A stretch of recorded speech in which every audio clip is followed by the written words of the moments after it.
Continuando con nuestro estudio del Apocalipsis, estamos ya en el capítulo 21. Hemos estudiado los primeros 8 versículos en las 2 lecciones previas. Vamos a tener otras 2 lecciones más en este capítulo 21, porque hay bastantes detalles mencionados en esta sección que vamos a estar considerando en la lección de esta noche. Habíamos nosotros en la lección anterior culminado en el versículo 8 de Apocalipsis. Volviendo a leerlo, dice: pero los cobardes e incrédulos, los abominables y homicidas, los fornicarios y hechiceros, los idólatras y todos los mentirosos tendrán su parte en el lago que arde con fuego y azufre, que es la muerte segunda. Aquí estamos entonces nosotros leyendo de el destino que espera a aquellos que hayan practicado la maldad y que hayan muerto fuera de Cristo, acompañando a todos aquellos que sirvieron como aliados del diablo en su plan por acabar con la obra de Dios, con su iglesia. Ahora, entrando al versículo 9, ya de aquí en adelante, se nos habla de la esposa del Cordero. El versículo 9, voy a leerlo en la versión de la Biblia en lenguaje sencillo, dice: después vino uno de los 7 ángeles y me dijo: acércate, voy a mostrarte a la novia, la que va a ser la esposa del Cordero.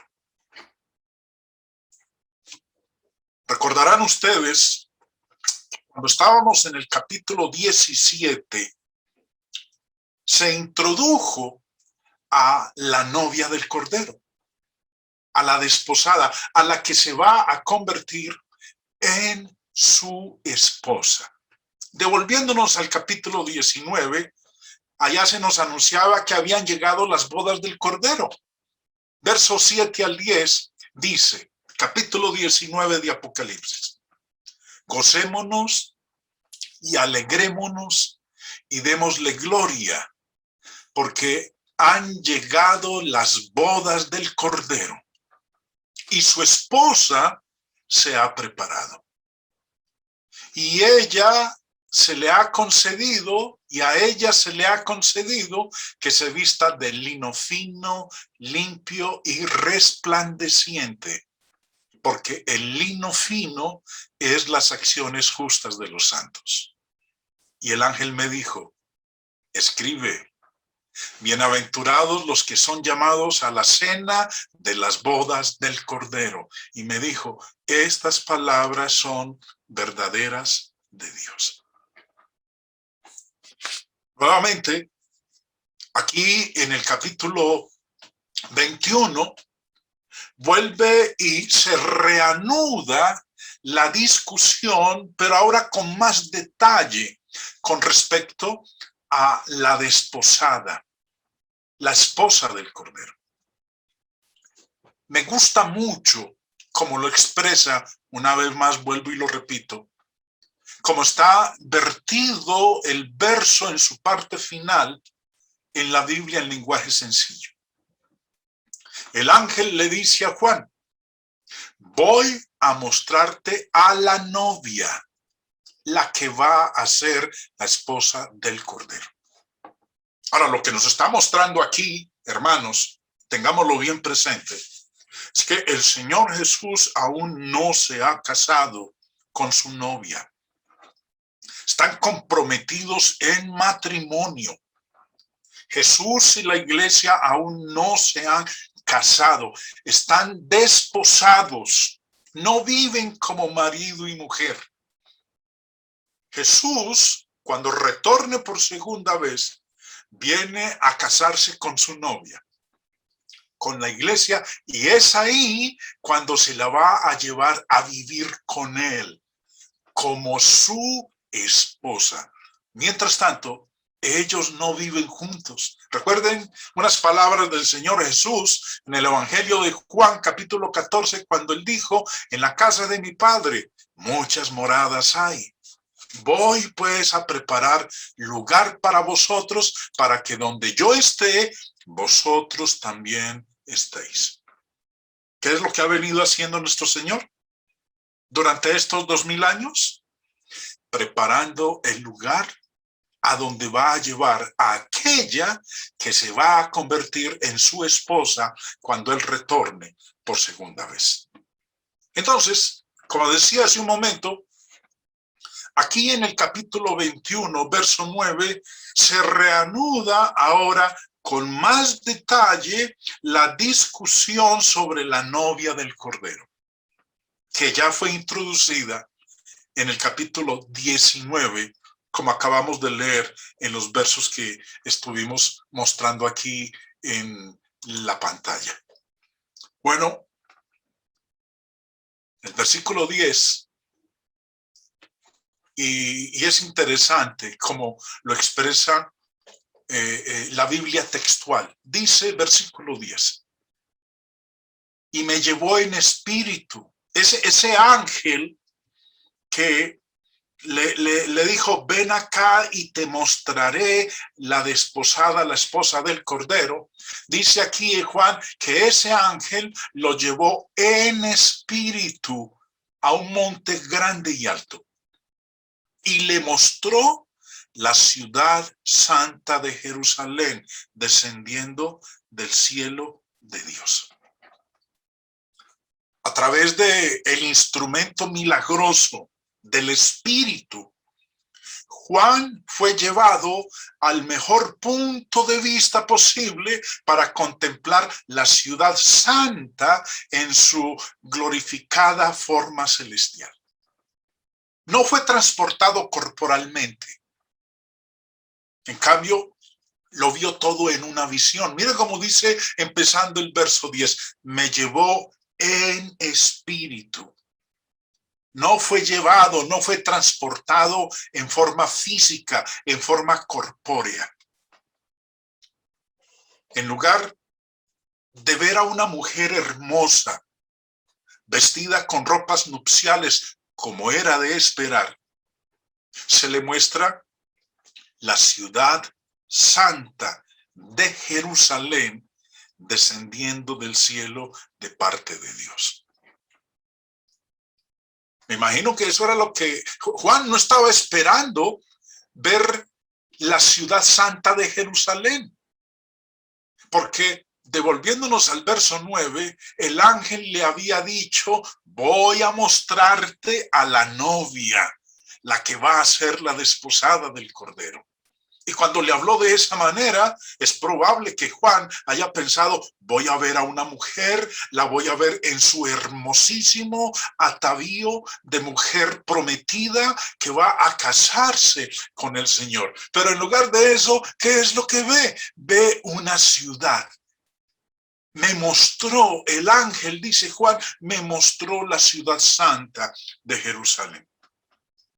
Juan ahora ve esa ciudad, la iglesia, en su gloria final, en casa con Dios y el Cordero.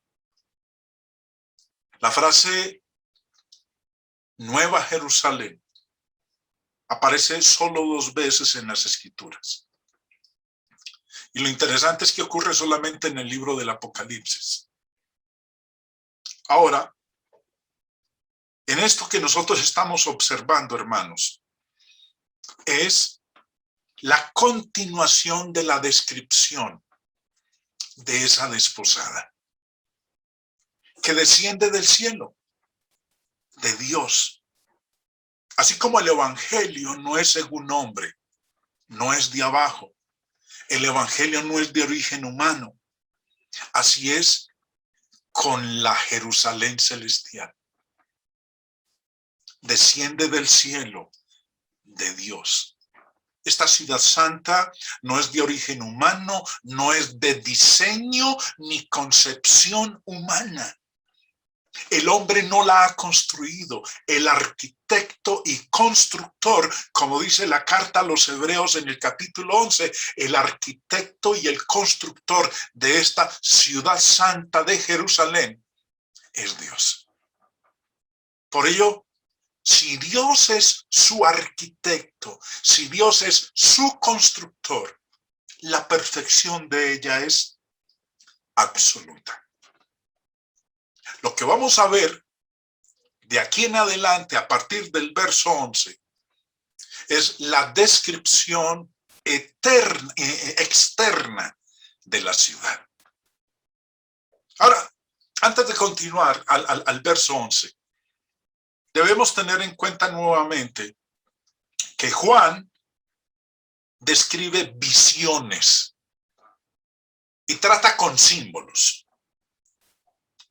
En lo que hemos venido estudiando en todas estas lecciones, se ha presentado el gran dragón, la serpiente antigua que es el diablo.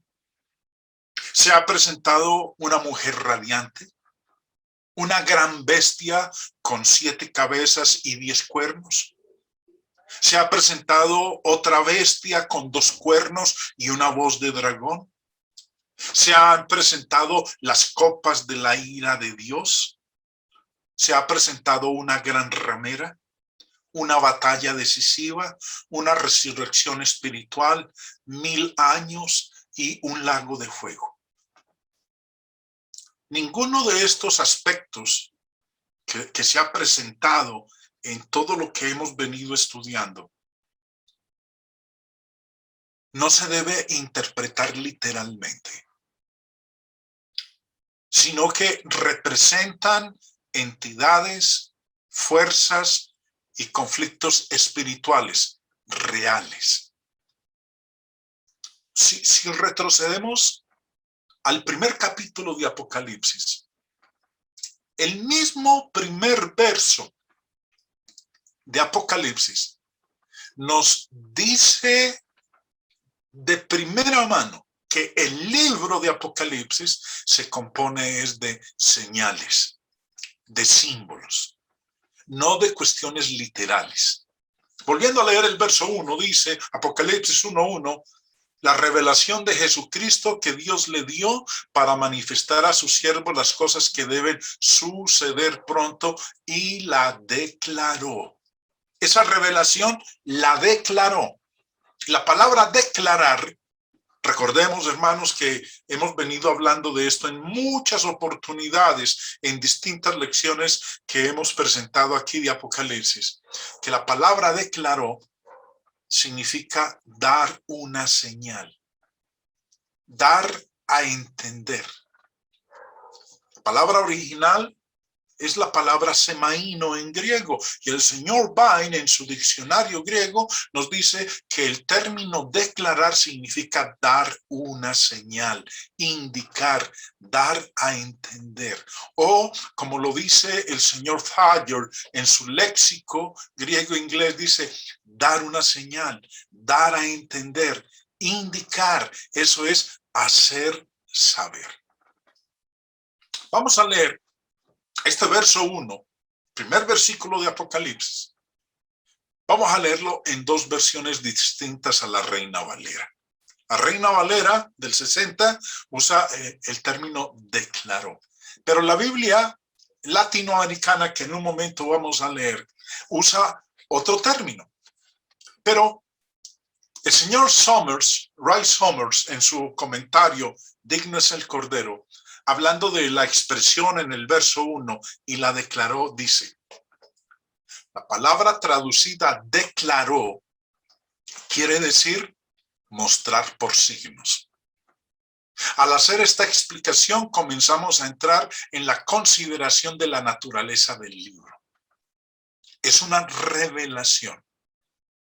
Es el hecho de quitar el velo del mensaje de Dios por medio de signos, símbolos. Esto debe recordarse y tenerse presente siempre si es que se quiere conocer la verdad del libro. ¿De cuál libro? Pues el Apocalipsis. Llegamos a conocer su mensaje no por entender literalmente sus palabras, sino por la interpretación de los símbolos, pues es un libro divino de cuadros e imágenes. Lo que dice el señor Summers en este párrafo es excelente. No podría expresarlo de una mejor manera. Por eso he querido compartirles lo que él en su comentario dice al respecto del versículo 1 de Apocalipsis. Vuelvo y leo para enfatizar. La última parte del párrafo dice: llegamos a conocer su mensaje, no por entender literalmente sus palabras, sino por la interpretación de los símbolos, pues es un libro divino de cuadros e imágenes. Aquellos que toman la actitud de literalizar el libro del Apocalipsis van a involucrarse en una cantidad de absurdos y de creencias que no es lo que realmente transmite el libro. Ahora, como decía hace un momento, vamos a leer el verso 1 en dos versiones diferentes a la Reina Valera, para que nos demos cuenta cómo está expresado la parte que dice en la Reina Valera: y la declaró. En la Biblia latinoamericana, el verso 1 está vertido de esta manera: Apocalipsis de Jesucristo. Dios le confió esta revelación para que enseñara a sus servidores lo que va a suceder pronto. Él envió a su ángel para que se lo transmitiera en forma de visiones a su servidor Juan.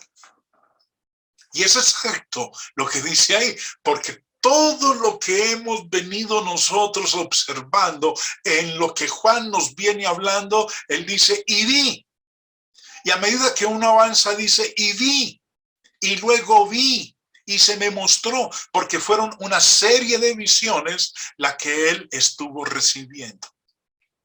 Y como lo expresa la traducción del Nuevo Mundo, que es excelente, como lo declara en este verso, dice: una revelación por Jesucristo que Dios le dio para mostrar a sus esclavos las cosas que tienen que suceder dentro de poco. Y él envió a su ángel y mediante éste la presentó en señales a su esclavo Juan. ¿Qué es entonces Apocalipsis? Es una revelación de Dios dada a nuestro Señor Jesucristo, el cual a su vez por medio de su ángel se la transmitió al apóstol Juan. ¿Pero cómo lo hizo?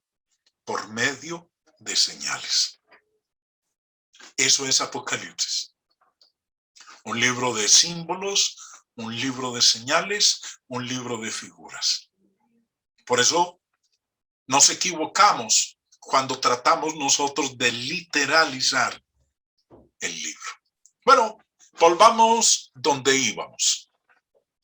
Versículo 11. Ya se nos empieza a describir el exterior de la ciudad, de la Nueva Jerusalén. Recordemos, como vamos a ver, a leer más adelante, esta ciudad está en cuadro. Es una ciudad cuadrada.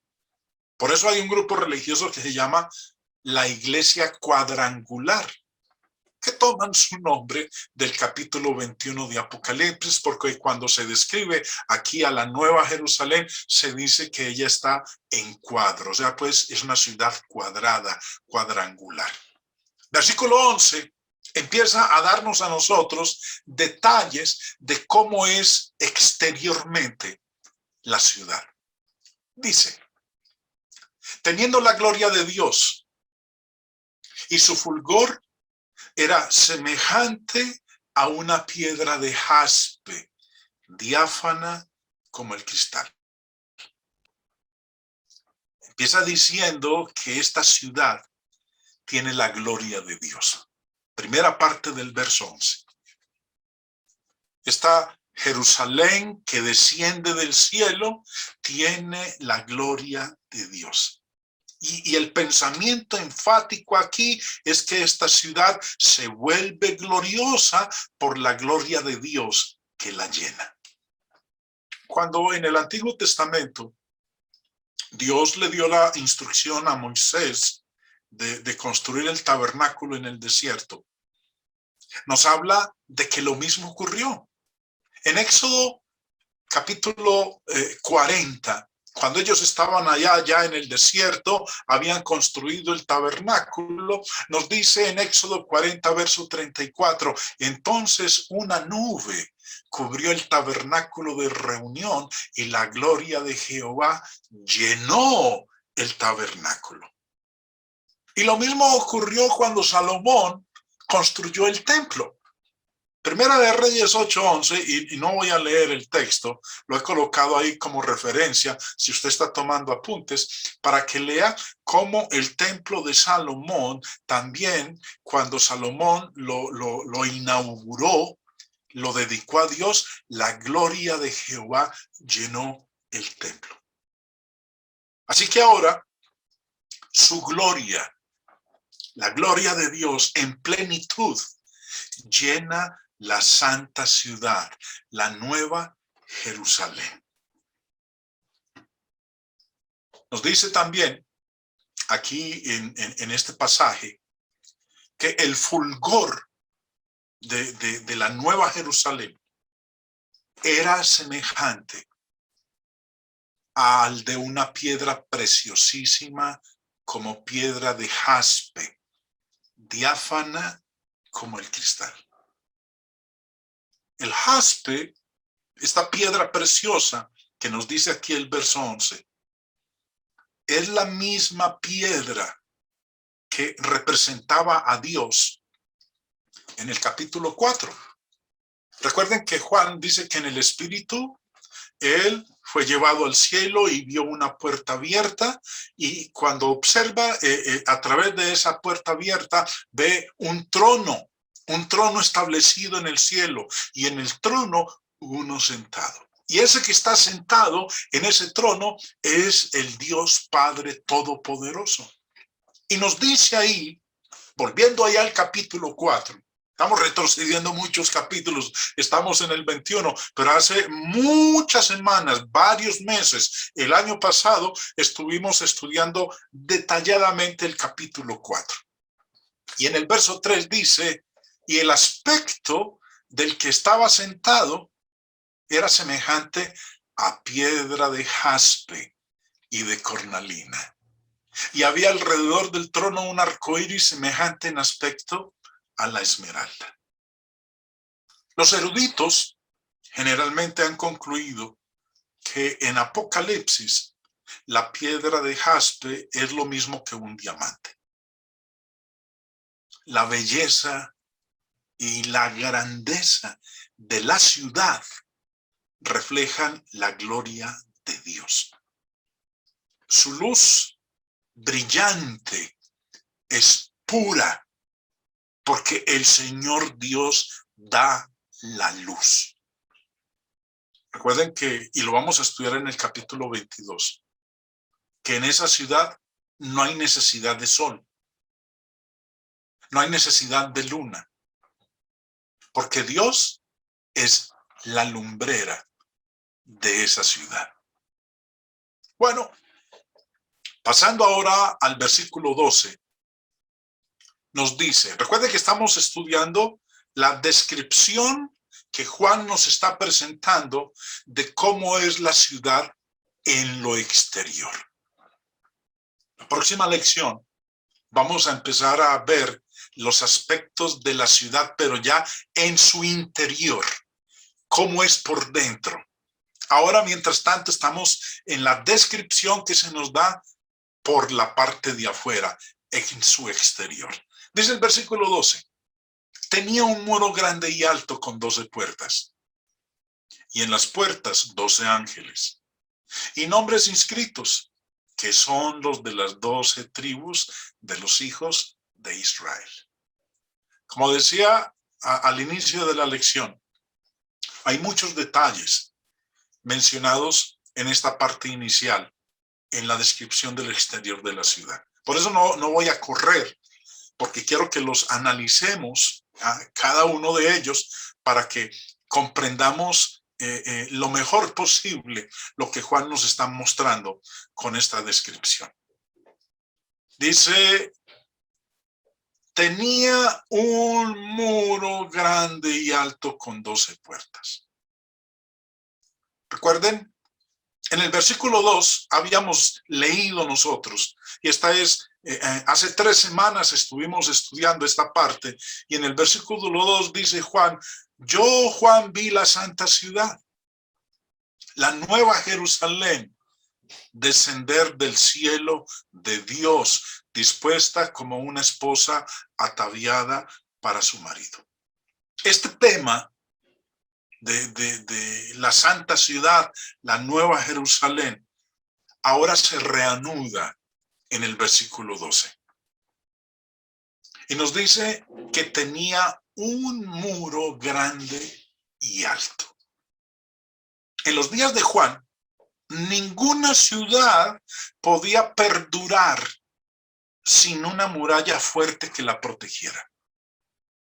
En la antigüedad, los muros se construían alrededor de una ciudad para su protección. Y Juan nos dice aquí que él ve que la ciudad tenía un muro grande y alto. En el versículo 17, y me voy a adelantar, pero no vamos a hablar de él, sino que lo vamos a dejar cuando lleguemos a esa parte. En el versículo 17 dice Juan que el ángel midió su muro, 144 codos de medida de hombre, la cual es de ángel.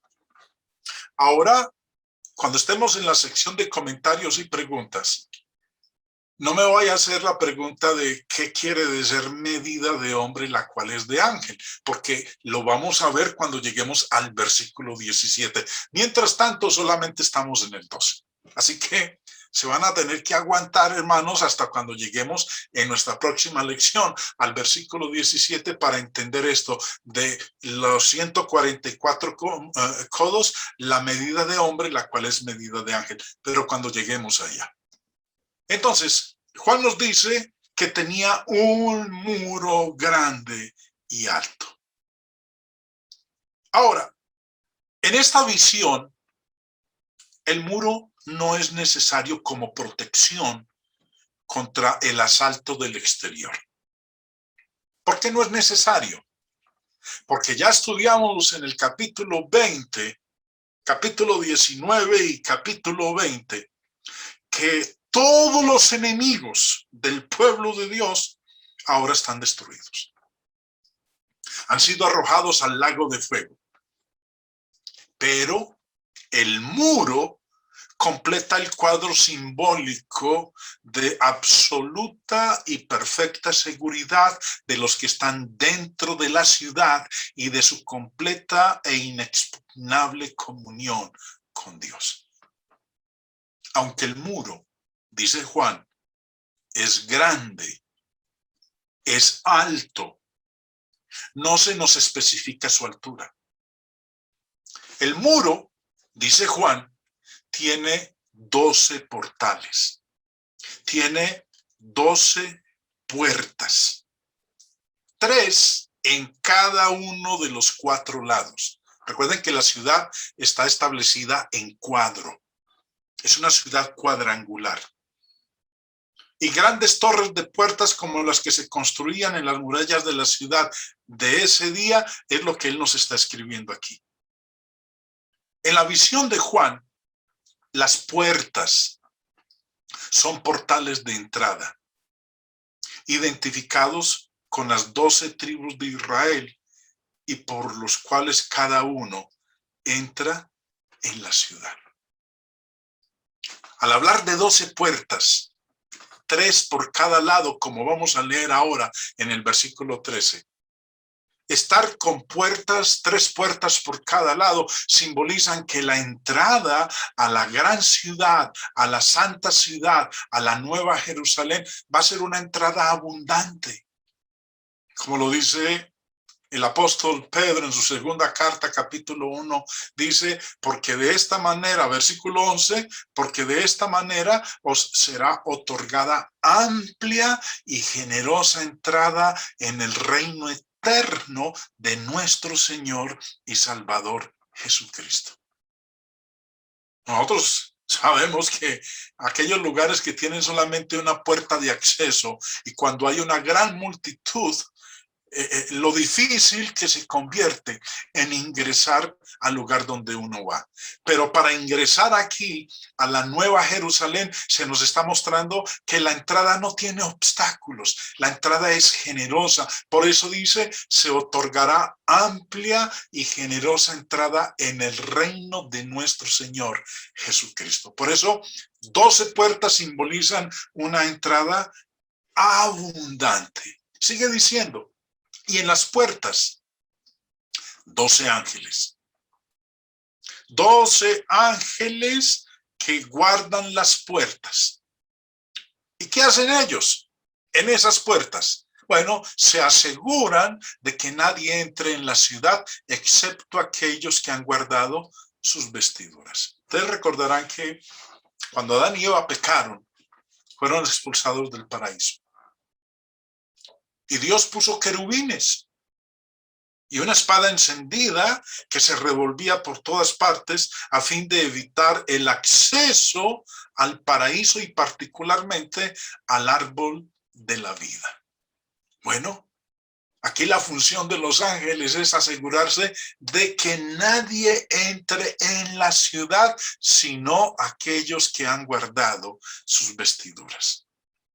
Y lo que dice ya en la tercera parte del versículo 12 es que en esas puertas están inscritos los nombres de las 12 tribus de los hijos de Israel. Pero antes de hablar de ello, 2 veces Juan nos dice o nos menciona el número 12. 12 puertas, 12 ángeles. Tengamos presente, Apocalipsis es un libro de símbolos, es un libro de figuras. 12 en lenguaje apocalíptico representa al pueblo de Dios. ¿Cómo lo sabemos nosotros?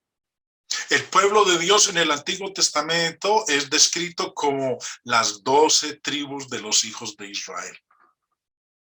Y el pueblo de Dios en el Nuevo Testamento es descrito como los 12 apóstoles. Pero antes de hablar de los apóstoles, volvamos nuevamente a la parte final del verso 12. En las puertas inscritos los nombres de las 12 tribus de los hijos de Israel. La expresión las 12 tribus de los hijos de Israel nos está mostrando a nosotros que todos los siervos fieles de la era del Antiguo Testamento se unirán a los cristianos del Nuevo Testamento en la ciudad celestial. Por hacer un pequeño paréntesis, devolviéndonos, y no lo voy a mostrar aquí en pantalla, pero usted que ha estado en estas clases podrá recordarlo fácilmente, que cuando estudiábamos el capítulo 4, donde se nos habla del trono establecido en el cielo, y que Juan, en el Espíritu, vio una puerta abierta en el cielo, observó que alrededor del trono habían 24 ancianos, 24 tronos, y en esos tronos 24 ancianos. Esos 24 ancianos, o el número 24, sale de sumar las 12 tribus de Israel, Antiguo Testamento, y los 12 apóstoles, Nuevo Testamento. 12 más 12, 24. Todos los salvos del Antiguo Testamento y del Nuevo Testamento. Pero en este punto particular del verso 12, aquí de Apocalipsis 21, 12, las 12 tribus de los hijos de Israel están representando a todos los fieles de la era del Antiguo Testamento, que junto con los cristianos del Nuevo Testamento van a habitar en la Nueva Jerusalén, la Jerusalén celestial, y van a morar eternamente con el Creador allá en el cielo. Versículo 13 dice a continuación: al oriente, 3 puertas. Al norte, 3 puertas. Al sur, 3 puertas. Al occidente, 3 puertas. Bueno, en la imagen que ustedes están observando en pantalla, pues solamente hay 3 en cada lado que ustedes están observando, porque no puedo voltearla para que vean en los otros costados, pero ahí mentalmente ustedes se lo pueden imaginar. Ahora, lo que estamos observando aquí es que la entrada a la ciudad está disponible desde 4 direcciones: norte, sur, oriente y occidente. Lo que quizás indica que habrá gente de todo linaje, lengua, pueblo y nación. Las puertas de las ciudades antiguas se cerraban por la noche o cada vez que se acercaba el enemigo. Pero en contraste, la ciudad celestial tiene 12 puertas que nunca se cierran. Pero eso lo vamos a ver nosotros en la próxima lección, porque de eso nos dice este capítulo 21 del Apocalipsis. Verso 14 dice: y el muro de la ciudad tenía 12 cimientos, y sobre ellos los 12 nombres de los 12 apóstoles del Cordero. En el versículo 12, como leímos hace un ratito, las puertas tenían inscritos los nombres de las 12 tribus de los hijos de Israel. Uniéndose ahora a ellos están los nombres de los 12 apóstoles. Aquellos de la era del Nuevo Testamento que entren a la ciudad habrán caminado por una fe que había sido edificada sobre los cimientos puestos a través del evangelio predicado y confirmado por los apóstoles. Dice, mirando nuevamente la parte inicial del verso 14, y el muro de la ciudad tenía 12 cimientos, y sobre ellos los 12 nombres de los apóstoles. Los 12 cimientos son 12 piedras enormes que llevan los nombres de los apóstoles. El muro de la ciudad, dice el verso 14, tenía 12 cimientos. Ahora, para decir que son 12 cimientos, entonces cada uno de esos cimientos es una piedra enorme, es una piedra preciosa enorme. Leámoslo. El versículo 19 y 20, ahí en el contexto del capítulo 21 dice, y los cimientos del muro de la ciudad estaban adornados con toda piedra preciosa. Recuerden que los cimientos son 12 y son piedras preciosas. El primer cimiento era jaspe, el segundo zafiro, el tercero ágata, el cuarto esmeralda, el quinto onice, el sexto cornalina, el séptimo crisolito, el octavo berilo, el noveno topacio, el décimo crisopraso, el undécimo jacinto, el duodécimo amatista. Me faltó colocar el versículo 21 para que leyéramos acerca. No, perdón, aquí están los 12. Me engañó el subteniente en este momento. Los 12 cimientos. Cada cimiento es una piedra preciosa, enorme. que es lo que nosotros estamos leyendo aquí.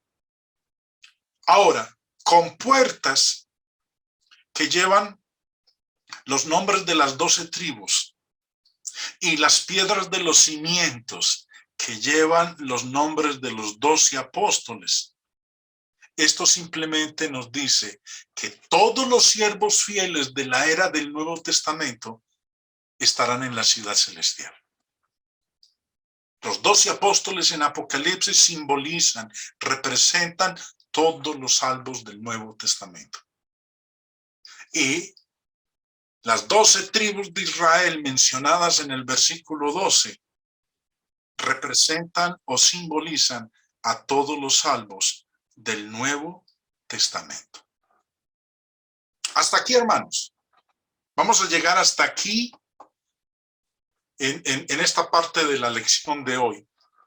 Como les dije, no quiero ponerme a correr, a dar mucha información, porque al final entonces no vamos a asimilar a plenitud toda la descripción que Juan nos está presentando de la ciudad de Jerusalén, pero como hemos visto en lo que tiene que ver con su parte externa.